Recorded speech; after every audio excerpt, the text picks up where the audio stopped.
ગુજરાતની શાન ગણાતા એશિયાટિક સિંહોના હાઈવે પર અકસ્માતે થતા મોતના મામલાને રાજ્ય સરકારને વન વિભાગે અત્યંત ગંભીરતાથી લીધો છે। અમરેલી જિલ્લામાંથી પસાર થતા ભાવનગર સોમનાથ નેશનલ હાઈવે પર રાજુલા જાફરાબાદ કોસ્ટલ બેલ્ટ વિસ્તારમાં સિંહોની સુરક્ષા વધારવા માટે વન વિભાગ દ્વારા એક મેગા એક્શન પ્લાન અમલી બનાવવામાં આવી રહ્યો છે।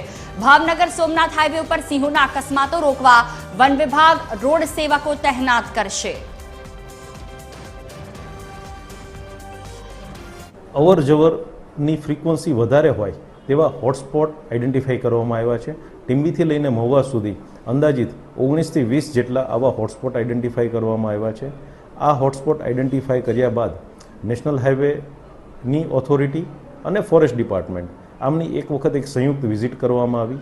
આ સંયુક્ત વિઝિટ દરમિયાન નેશનલ હાઈવે તરફથી એવી એક એશ્યોરિટી આપવામાં પણ આવી છે કે જે આવા હોટસ્પોટવાળા વિસ્તારો છે ત્યાં તેઓ રંબલ સ્ટ્રીપ કરશે કે જેથી વાહન ચાલકને ખ્યાલ આવે કે આગળ કોઈ એવો ઝોન આવે છે કે જેમાં સાવચેતીપૂર્વક વાહન ચલાવવાની જરૂરિયાત છે।